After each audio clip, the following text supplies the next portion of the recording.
मुजव्विज़ा 27वीं आईनी तरमीम विफाकी काबीना से मंजूर। Chairman joint chiefs of staff committee का ओहदा खत्म करने की तजवीज़।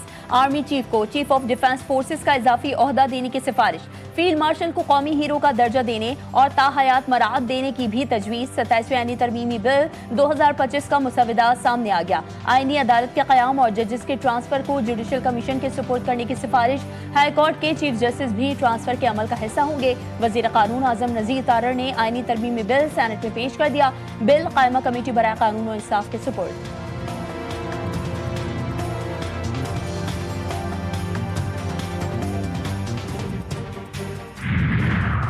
पीटीआई ने मुजव्विज़ा 27वीं आईनी तरमीम मुस्तरद कर दी। पीटीआई का कानून और इंसाफ की कायमा कमेटी भी शिरकत न करने का ऐलान। बैरिस्टर अली जफर ने मीडिया से गुफ्तगू में मौक़िफ़ इख्तियार किया कि हम रबर स्टैंप नहीं बल्कि करोड़ों लोगों की नुमाइंदगी कर रहे हैं। 27वीं तरमीम पर बहस के लिए पूरे ऐवान पर मुश्तमिल कमेटी बनाने का मुतालबा भी कर दिया।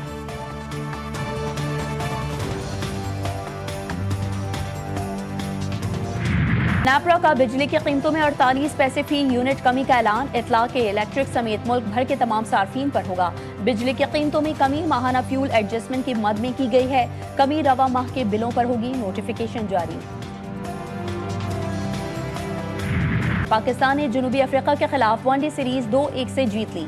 तीसरे और आखिरी मैच में जनूबी अफ्रीका को 7 विकेटों से शिकस्त दे दी। पाकिस्तान ने 144 रन का हदफ 3 विकेटों के नुकसान पर हासिल कर लिया।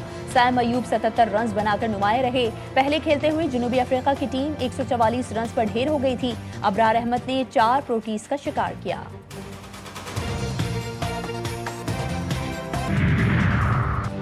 सदर के बाद वज़ीर आज़म को भी फौजदारी मुकदमात से इस्तिस्ना की तरमीम पेश। तरमीम हुकूमती अरकान सेनेटर अनुशा रहमान और सेनेटर ताहिर खलील सिंधु ने मुश्तरका कायमा कमेटी में पेश की। तरमीम के तहत आइन के आर्टिकल 248 में सदर के साथ लफ्ज़ वज़ीर आज़म भी शामिल कर लिया जाएगा। तरमीम की मंजूरी के बाद वज़ीर आज़म के खिलाफ भी दौरान मुद्दत फौजदारी मुकदमात में कार्रवाई नहीं हो सकेगी।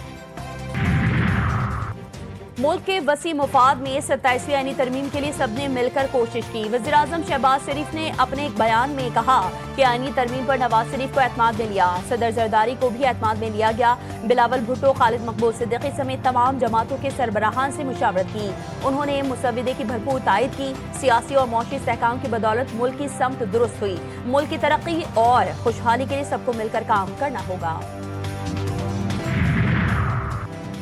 कई चीजें ऐसी होती हैं जो मुल्क के मुफादात में बातें अंदर रहनी चाहिए, बाहर ना निकलें। आईनी तरमीम से मुतालिक इजलास हमेशा इन कैमरा होते हैं। मेंबरान अपनी राय देंगे। अक्सरियत का फैसला हतमी समझा जाएगा। मुश्तरका कायमा कमेटी बराए कानून और इंसाफ के इजलास में चेयरमैन फारूक एच नाइक का कहना था कि पीपल्स पार्टी ने कोई फैसला नहीं किया। कमेटी के अंदर आईनी तरमीम का फैसला होगा। बिलावल भुट्टो ने 243 का ऐलान किया। जंग में हमेशा आर्मी फ्रंट लाइन पर होती है, इसलिए ये फैसला किया गया।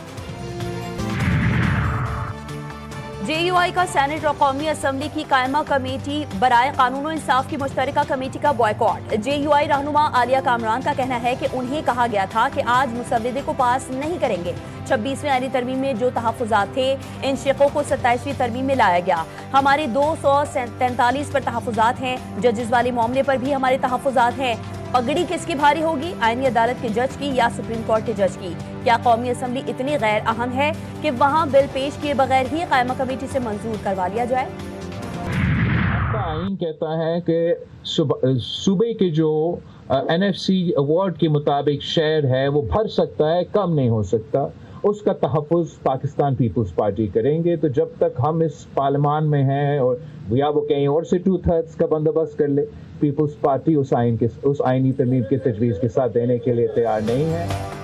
पीपल्स पार्टी का 27वीं तरमीम के 3 नुकात पर हुकूमत की हिमायत का ऐलान। बिलावल भुट्टो ने कहा कि आर्टिकल 243 में तरमीम पर हुकूमत की हिमायत करेंगे। 27वीं तरमीम से जमहूरियत को कोई खतरा नहीं।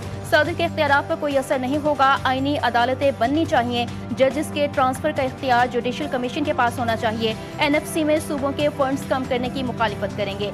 दोहरी शहरियत से मुतालिक तरमीम की हिमायत नहीं कर सकते। मिसाक की जमहूरियत में और भी चीजें हैं जिन पर अमल दरामद होना चाहिए।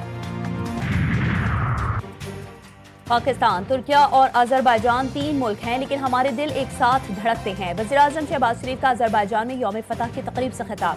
कहा, भारतीय जारियत के दौरान भरपूर यकजहती पर तुर्किया और अजरबैजान के मशहूर हैं। मार्के हक की कामयाबी के जश्न में अजरबैजान के दस्ते की शिरकत अहमियत की हामिल थी। वज़ीर आज़म का दौरा आज़रबाईजान, बाकू में यौम फतह की तकरीब में शिरकत। वज़ीर आज़म शहबाज शरीफ का शानदार इस्तकबाल, दोनों मुल्कों के तराने बजाए गए। आज़रबाईजान के यौम फतह की परेड। वज़ीर आज़म शहबाज शरीफ ने आज़रबाईजान के सदर के साथ मुआयना किया। पाक फौज के खुसूसी दस्ते की भी यौम फतह की परेड में शिरकत। JF-17 थंडर तैयारों का फ्लाई पास्ट। आज़रबाईजान के सदर इल्हाम अलियव का खिताब, कहा कि पाकिस्तान और तुर्की ने जिस तरह साथ दिया इसको कभी फरामोश नहीं किया जाएगा। तकरीब से तुर्क सदर का भी खिताब, कहा आज़रबाईजान की हुकूमत और अवाम को यौम फतह की मुबारकबाद देते हैं। वज़ीर आज़म शहबाज शरीफ की यौम फतह की तकरीब में शिरकत पर खुशी हुई। अफगान तालिबान के ढिठाए सालिसों ने भी हाथ उठा लिए। इस्तांबुल मुज़ाकरात बेनतीजा खत्म। मुज़ाकरात में शामिल पाकिस्तानी वफ़द वापस रवाना। वज़ीर इत्तलात अताउल्लाह तारर ने कहा कि अफगान सरजमीन से होने वाली दहशतगर्दी पर काबू पाने की बुनियादी जिम्मेदारी अफगानिस्तान पर है। काबुल हुकूमत को बैनुल अक़वामी बिरादरी के सामने किए गए वादे पूरे करने होंगे। पाक अफगान मुज़ाकरात खत्म हो चुके। मुज़ाकरात के अगले दौर का अब कोई प्रोग्राम नहीं। वज़ीर दिफा ख्वाजा आसिफ का कहना है कि हमारा खाली हाथ वापस आना इस बात की दलील है कि सालिसों को भी अब अफगानिस्तान से उम्मीद नहीं।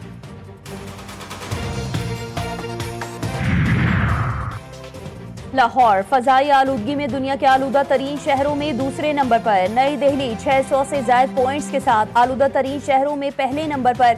भारत किसानों को फसलों की बाक़ियात जलाने से रोकने में नाकाम। भारत से आने वाले जहरीले धुएं ने लाहौर समेत पंजाब के दीगर शहरों में सांस लेना दुश्वार कर दिया।